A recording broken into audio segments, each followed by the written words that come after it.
The first thing I would like to do is apologize to anyone in here who has read my stuff or watched something and that you've lost friends, family,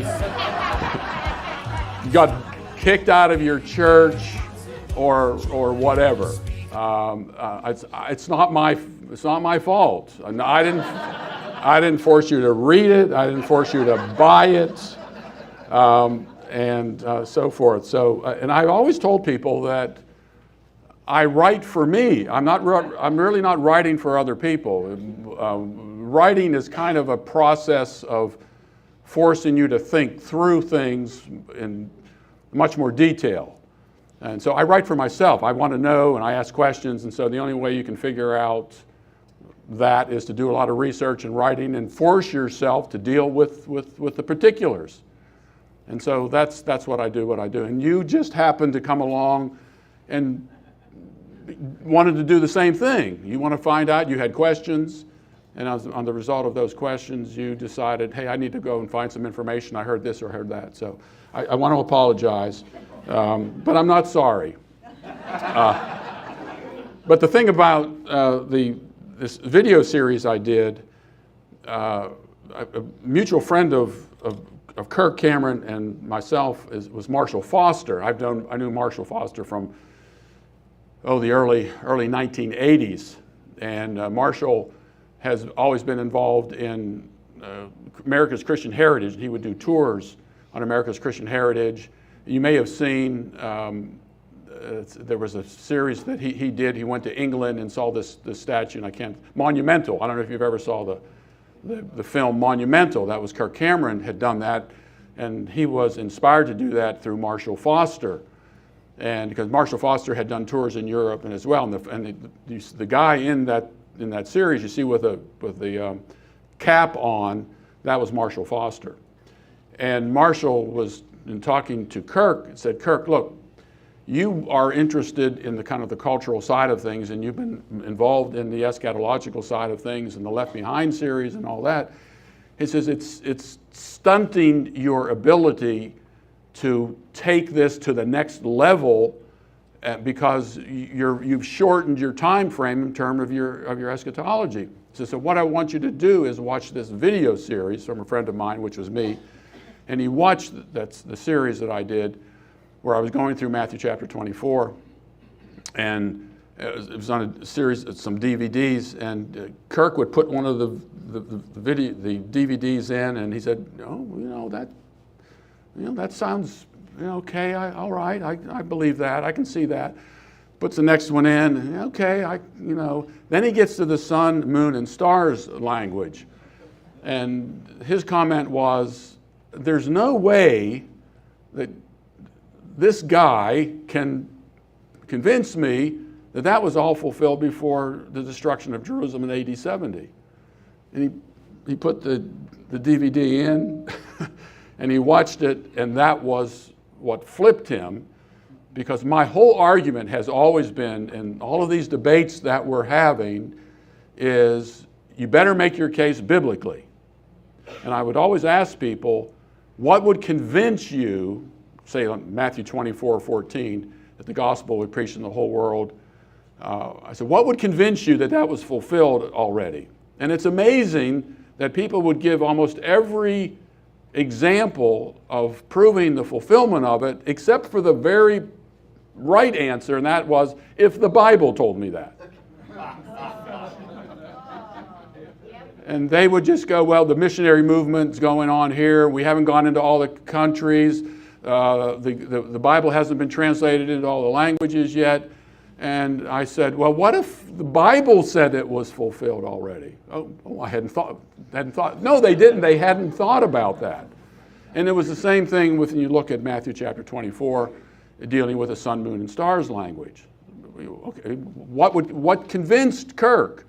Well, because that language was used in the Old Testament.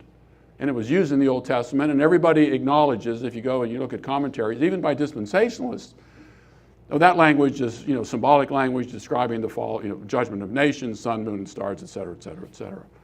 And so that's what this is really all about, is getting people to go back and read the Bible. And it's what, Bob had done, they go to Zephaniah, and these guys said, oh, I haven't read this in 10 years.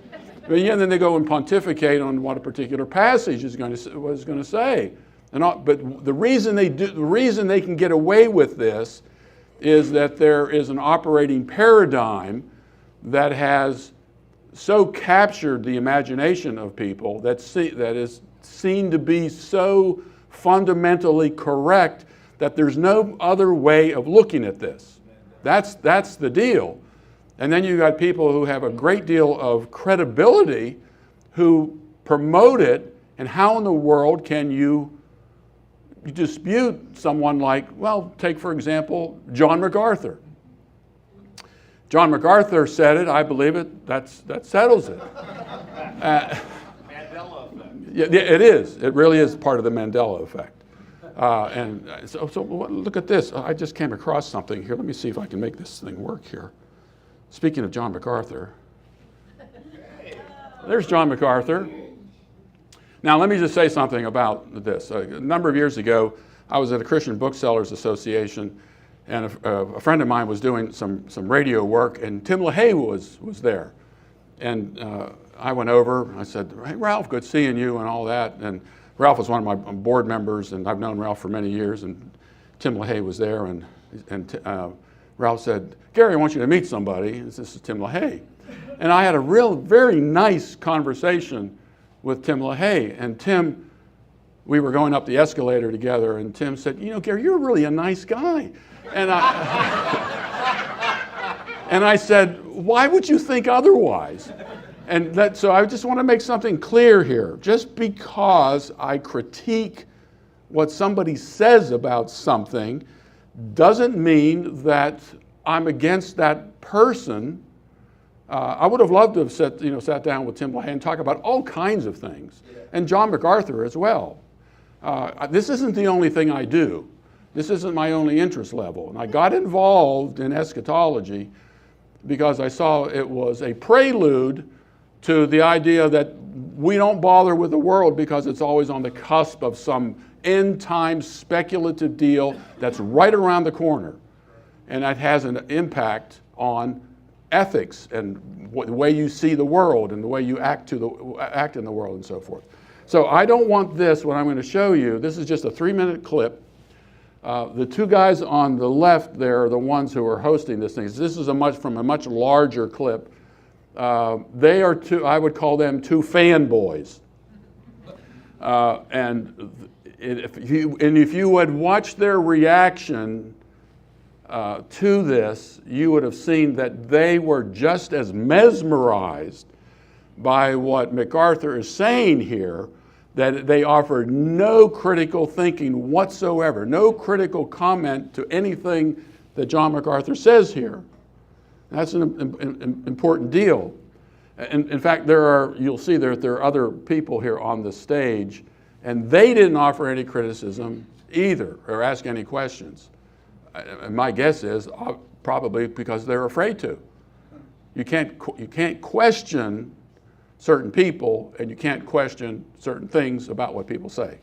So I have a little saying, don't give anyone a reason to reject your position other than the position itself.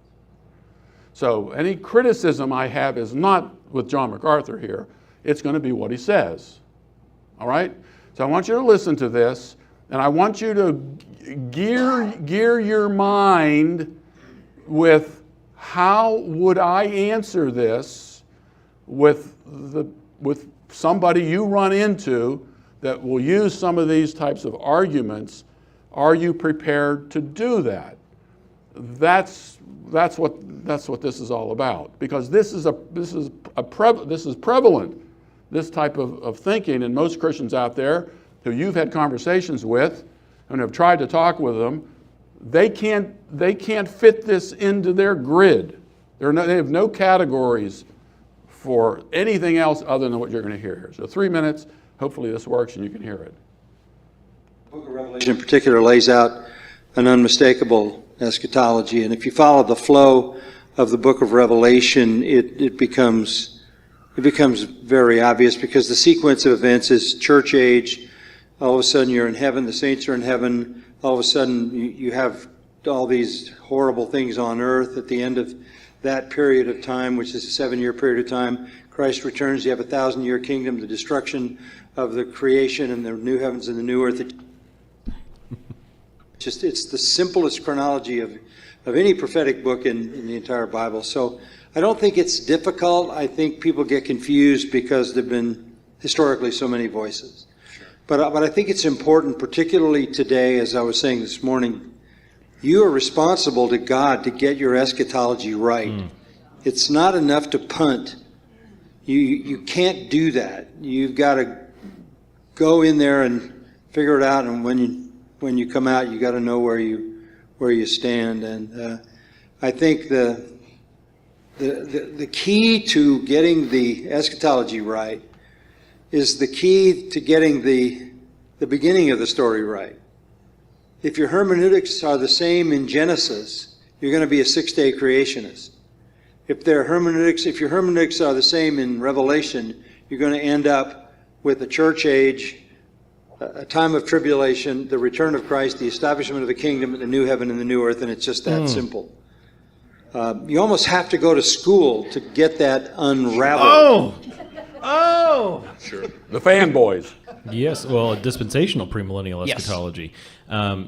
You have to have 2 hermeneutics for 2 testaments in order to arrive at something other than dispensationalism. If you have 1 hermeneutic for both testaments, you will be dispensational. Yes.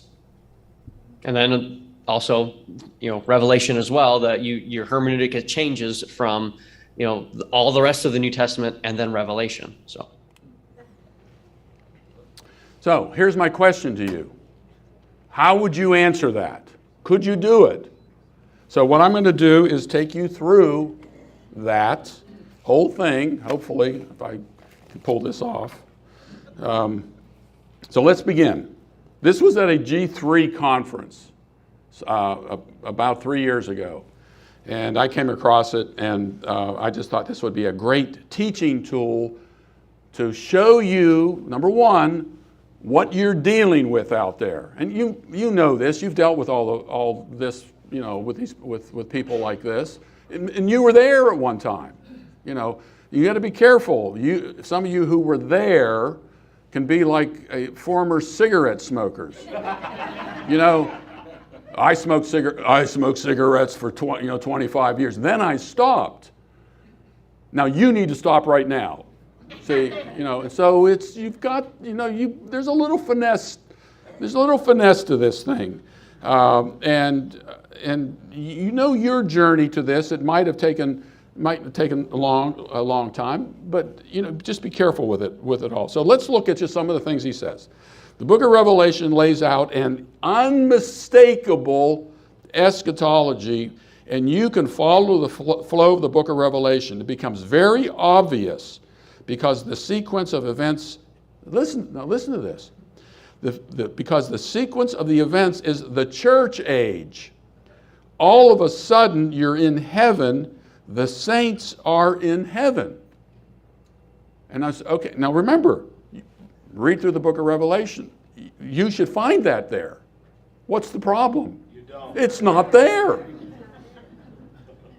He calls it an unmistakable eschatology that flows from Revelation alone. You should be able to pick up the book of Revelation, and everything that John MacArthur says there, you should be able to find in the book of Revelation. He also uses kind of a time indicator here. Says all of a sudden, this is going to happen. Then no prior beliefs about eschatology are necessary because, as MacArthur states, the book of Revelation in particular is a self-contained revelation that lays out an unmistakable eschatology, and you can follow the flow of the book of Revelation. So let's put this to the test using his paradigm. This is what you need to do when you deal with somebody in terms of apologetics. You need to adopt their paradigm and force them to live consistently with it. It's the same thing you do with atheists. Atheists, you're an atheist, and you believe this, this, and this, and this. So let me adopt your operating assumptions and let me apply your operating assumptions to the area of, say, like ethics. Given the fact that we've evolved over a long period of time and rape and murder or killing got us here, so therefore please give me the operating assumptions within your worldview that you can account for why rape and killing people is wrong, without borrowing moral capital from the Christian worldview. So we're going to do the same thing. We're going to adopt John MacArthur's assumptions here and see where we get, see where, how it comes out. He says, he went on to say, it becomes very obvious because the sequence of events is the church age. Where is the church age mentioned in the book of Revelation? Now people will say, oh, you know that the church in chapters 1, 2, and 3 is mentioned 19 times, and after chapter 3, the church is missing, so which means that the church must have been taken off the earth because the church was mentioned 19 times. And I remember going and speaking somewhere, and this woman in the audience brought that up. And I said, you know that the church isn't mentioned once in the book of Revelation. She said, well, no, the word church is there. Now, it says the churches and the church in. John to the 7 churches, chapter 1, verse 4, write on a scroll what you see and send it to the 7 churches. The 7 lampstands are the 7 churches. The angel to the church in Ephesus, let him hear what the Spirit says to the churches, and to the angel of the church of Smyrna, and it goes on and on and on, 19 times. So the churches in Asia Minor and 7 individual churches. But it doesn't say anything about the church universal or the church throughout the whole world. And Revelation 4, so Revelation 4:1 is used to claim that the church somehow was raptured, taken off the earth at that particular point in time. So we are now living within the gap from the end of chapter 3, the beginning of chapter 4, until Jesus returns and raptures us out. So right between there, right at chapter 4, verse 1, is in fact the beginning of the whole rapture generation. And in between the end of chapter 3 and the beginning of chapter 4, there's a gap so far almost 2,000 years. And growing. And continuing to grow, yes. It continues. Daniel's 70th week is still being pushed into the future. So we have another gap between the 69th week and the 70th week. But none of this is found in the book of Revelation. You can't get any of that out of the book of Revelation. Revelation 4:1. After these things, this is John, it says, I looked, and behold, a door standing open in heaven, and the first voice which I had heard like the sound of a trumpet speaking with me, said, you come up here, and I will show you what must take place after these things. Who's he talking to? Not you, or me, you, but John, you. This John is the one that's taken up. And see, they manufacture this idea that the church was taken up based upon something about the use of the word church and churches in the first 3 chapters, which they then massage and mold into a completely different image based upon what the text actually says. So the you, the second person singular, refers to John. There is no verse that says the church will be taken to heaven before, in the middle of, during, or after, or before the wrath of God is poured out in a 7-year period. You don't find a pre-trib, mid-trib, partial trib, pre-wrath, post-trib having anything to do with in the 7 years. It's not found anywhere in the Bible. And what you need to do when you talk to people, how many ever saw the show Columbo? Remember Columbo? Peter Falk and that trench coat and that old Volvo that he drove, and that little cigar, and he would always come in, and he would be questioning somebody, and then he would kind of do this. I always thought R.C. Sproul was very much like the Columbo character, this sort of thing. And he would come, and he would say, hey, I got one more question. And that's what you have to do. You have to continue to do this is to question somebody, asking them to find the verse in order to support the position. So, always asking them to find it. Then we find that, I think I got all this. Yeah, then he goes on, and he says here, you have all these horrible things on earth taking place. So he's saying, look, when you read the book of Revelation, it's describing all of these horrible things that are taking place. And look, this is what I would say. John, I agree. It does describe a lot of horrible things taking place on the earth, or the land, by the way, and before that generation passed away. So now we have to go back to Matthew chapter 24, where it talks about all those horrible things that were going to take place. So we go back to Matthew 24, and you're going to have to go through that with them. And there was a great tribulation, Matthew 24:21, that took place before that generation passed away. How do we know that? Because verse 34 in Matthew 24 says this generation will not pass away until all these things take place. That's verse 34. Now you need a little bit of math. 21 comes before 34, so you know that took place before that generation passed away. And people are going to go, I never thought it, I never saw that before. And say, well, that's why I'm here. I'm here to help. I'm a helper. I'm a helper, Mr. Helper.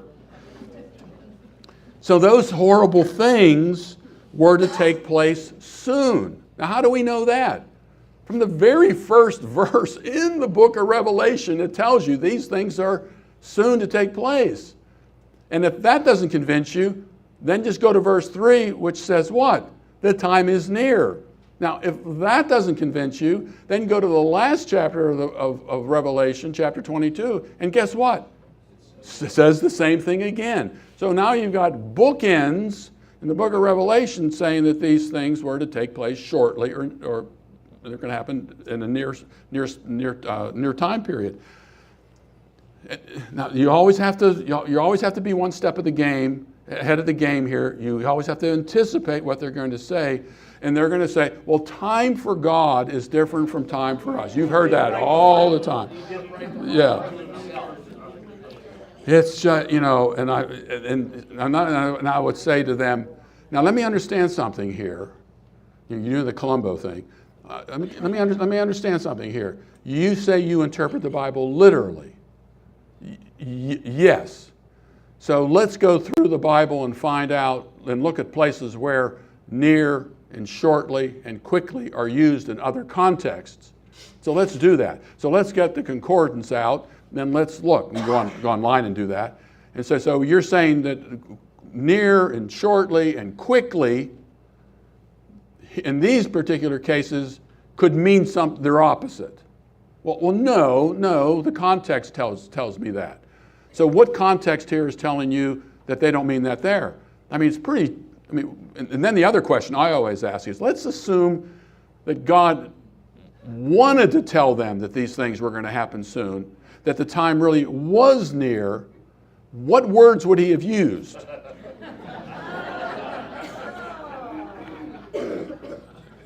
And they haven't even you might say that very carefully and make sure they're not on a ladder or something like that, because it'll blow their mind. Like, I've just lost a significant argument here because I don't know how else he would have said it.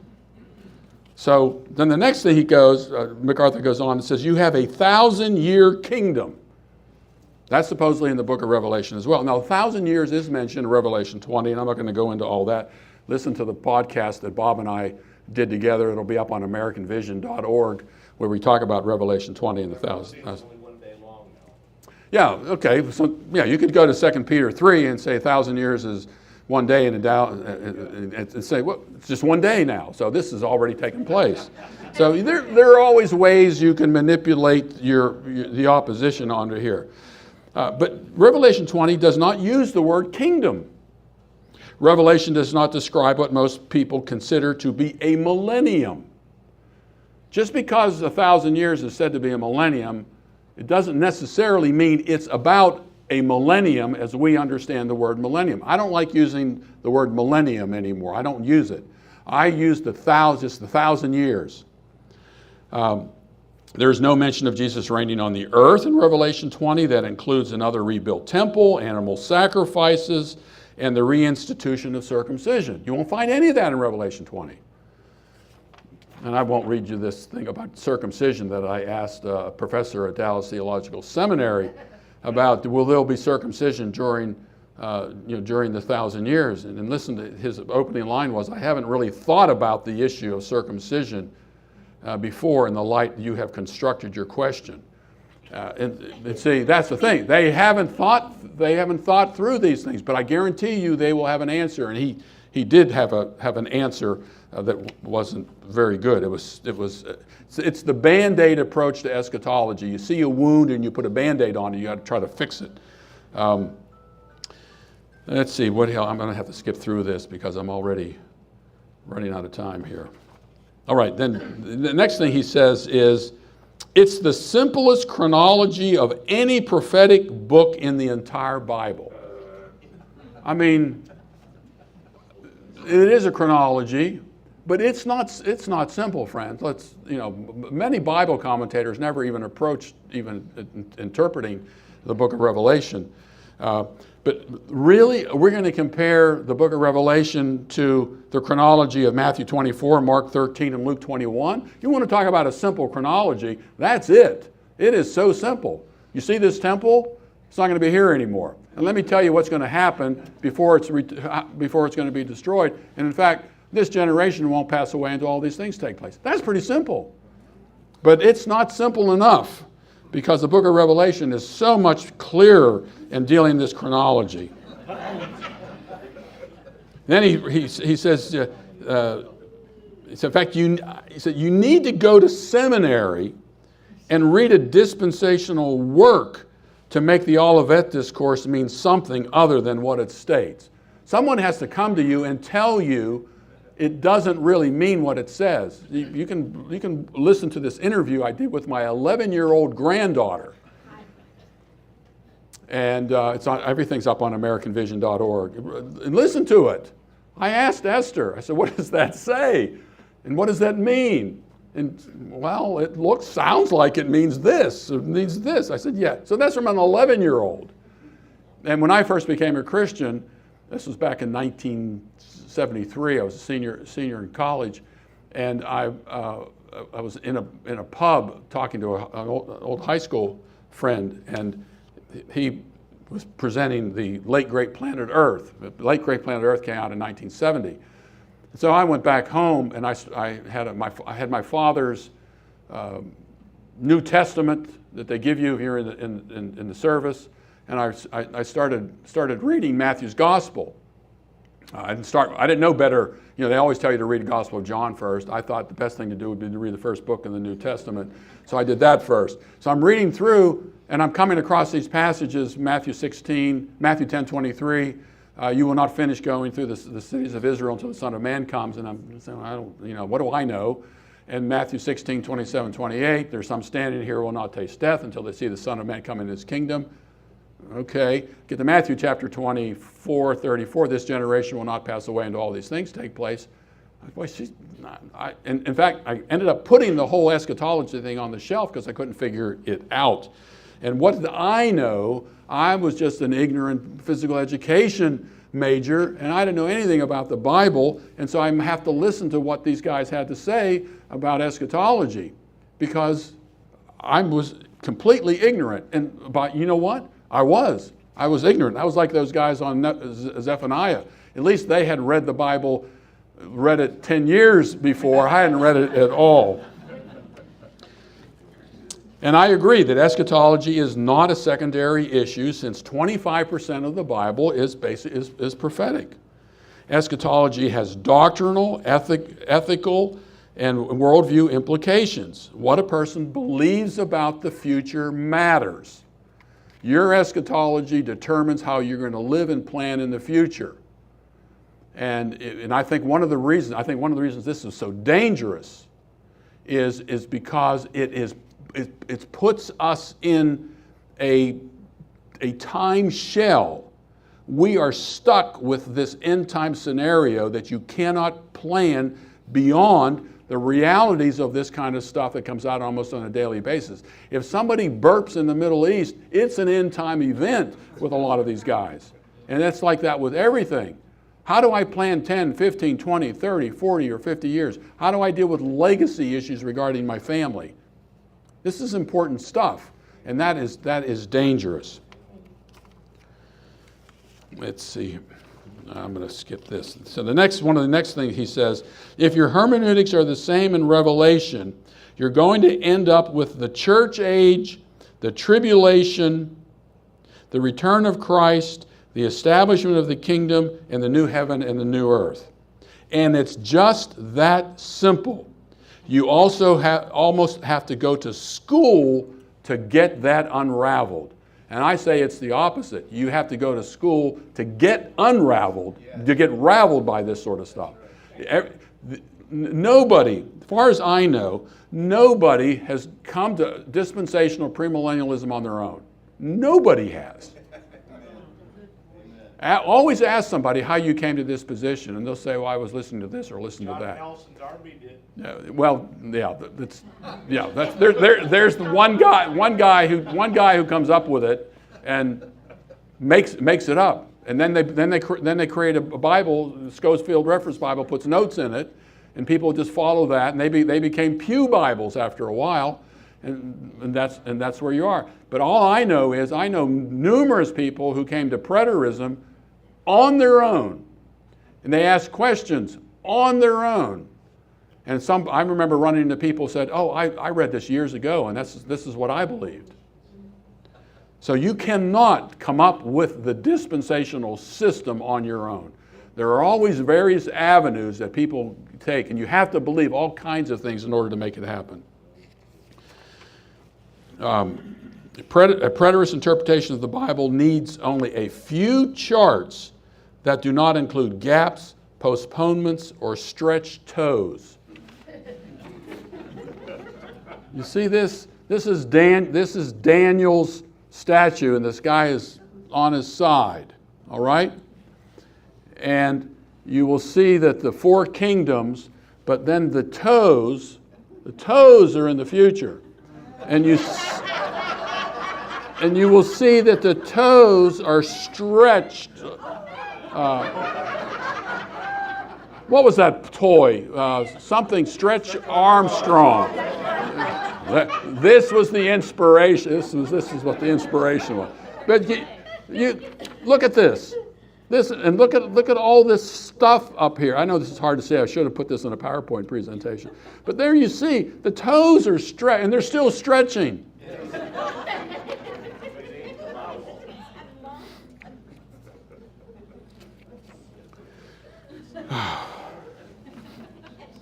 Let me go on here. So here we go. We're getting close to the end of this. I think the key, this is what MacArthur says, I think the key to getting the eschatology right is the key to getting the beginning of the story right. If your hermeneutics are the same in Genesis, you're going to be a six-day creationist. Now this is MacArthur's position. I don't know what your position is on the creation issue. But I don't care what position you take on it, it never leads to dispensationalism. MacArthur goes on, if you change your rules of interpretation as you go, when you get to eschatology, you're lost. If the Bible doesn't mean what it says, then you're hopeless, because how do you know what it means? It says everything was created in 6 days, but it doesn't mean that really. I'm supposed to believe you and not this. It's the same in eschatology. So basically what MacArthur is saying is whatever your hermeneutic is in Genesis, you have to take that hermeneutic and apply it to the book of Revelation. And I'm saying, okay, let's do that. What do we find in Genesis chapter 1? Son, the real son, the one that's, looking out the windows, that's your sun's out there. The moon, the stars, living creatures, animals, and birds. I mean, the real deal now, the real deal. Human beings, man and woman. Okay, so what's your hermeneutic? What's MacArthur's hermeneutic? That's a real sun, real moon, real stars, real animals, etc., etc., etc. What do we find in Revelation? Stars falling to earth in Revelation chapter 6, verse 13. Hermeneutics the same. Real stars in the book of Genesis, Revelation chapter 16. Are they real stars that fell to earth, will fall to earth in Revelation chapter 6, verse 13? According to John MacArthur, hermeneutics the same. Yes. Well, wait a minute. But there's a dragon that swept away a third of the stars of the heaven and threw them to the earth in chapter 12. So wait a minute. So the earth was completely destroyed in chapter 6 because if stars are falling to the earth in chapter 6, the earth was destroyed, physically gone. If a star actually got close to us, I don't know if you're familiar with the anthropic principle. The anthropic principle says that the universe is related to us. It was fine-tuned. You get the sun a little too close or a little too far away, changes everything. Everything about where we are positioned in the solar system is key to what makes all this work. So now you've got stars falling to the earth, but the stars were created in Genesis that John MacArthur says were real stars. But what are they in chapter 6, verse 13? That were falling to the earth, and then more stars thrown down to the earth by a dragon's tail. And since he's a six-day creationist and probably believes in the whole dinosaur thing, he had those dragons. How do you fit this into your hermeneutic, John? How do you do it? And I remember David Chilton telling me. David Chilton was one of the finest writers on eschatology, Paradise Restored and Days of Vengeance, Great Tribulation, and other things. And he kind of established lots of the paradigms that a lot of full preterists believe today but don't know who David was. But I remember telling me that he sat under a hermeneutics class that John MacArthur was giving and was really excited with it. He said, "This is great."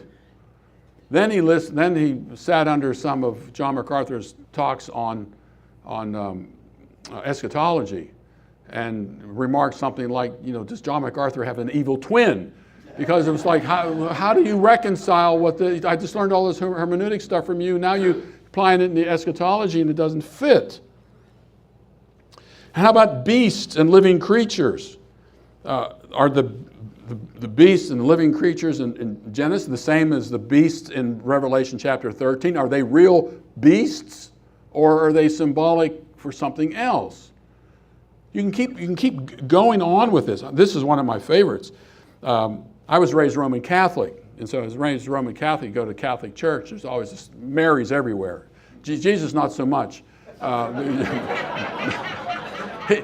He is, but he's still hanging on the cross in the Catholic Church, which means that's why you have to have the sacrifice of the Mass every Sunday to keep doing all this. Protestant churches, when they don't put up they just put up crucifixes. They don't put up the whole deal because the cross is empty. It's finished. In the Roman Catholic Church, it's never finished. But there's a giant woman in Revelation chapter 12, verse 1. Clothed with the sun, and the moon under her feet, and on her head a crown of 12 stars. And there was this statue, I remember at St. Gabriel's Catholic School, there was a statue of Mary with this representation. And I've always asked my dispensational friends, so are you telling me there is a giant woman out in space somewhere who's fireproof enough to be clothed with the sun, big enough to stand on the moon, and as strong as Zach and Mike Sullivan, to have a crown of 12 stars on her head? And again, they'll say it's all symbolic. And I said, yeah, you're right. It is. It's symbolic. How about Jesus with a sword coming out of his mouth, riding a horse that's supposed to be the second coming? Oh, wait a minute. I thought in Acts chapter 1, Jesus is going to return in the same way that he went up. Bingo. So, where'd the horse come from? Where's the horse in all of this? How about a dragon that can be bound with a physical chain? You know, it keeps going. This was funny. Some of you may know this. This was from Hal Lindsey. This was a book that Hal Lindsey wrote in 1973. It's called There's a New World Coming, a Prophetic Odyssey. And he wrote this. He says, I have a Christian friend who was a Green Beret in Vietnam.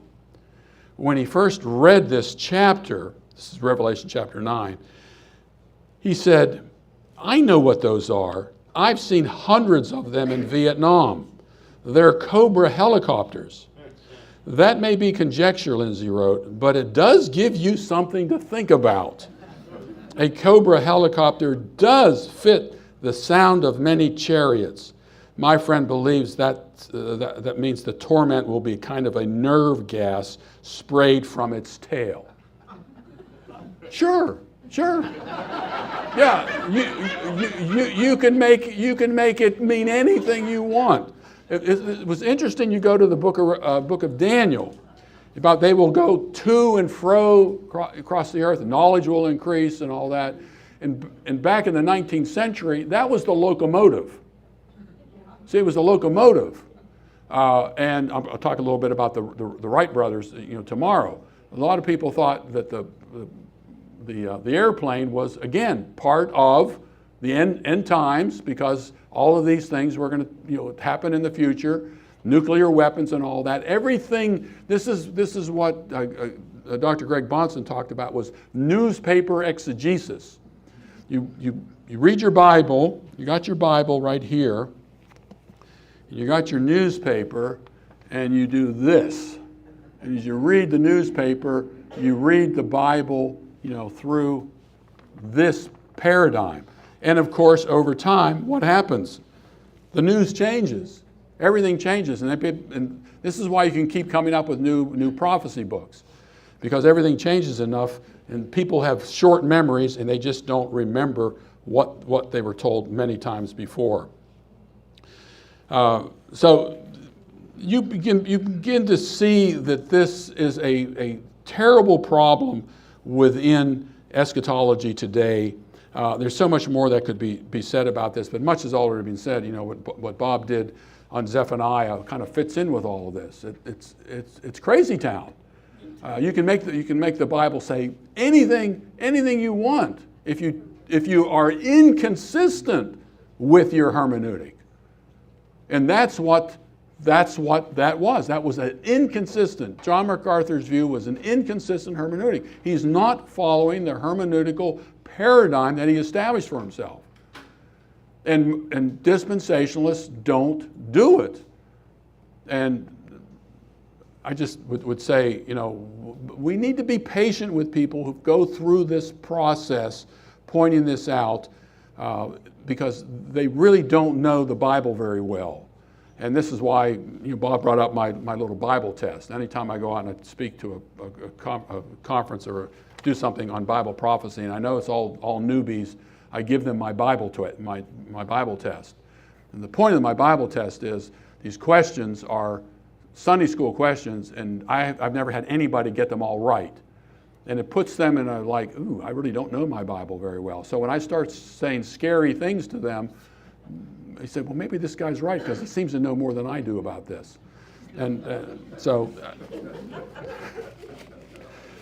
I hate to laugh at this, but it is kind of funny. And we have some real funny moments here. Steve, where's Steve? You did a great job. And I knew it was you. I don't know what it was. I just said, it's got to be Steve. And it was Steve. So thank you very much.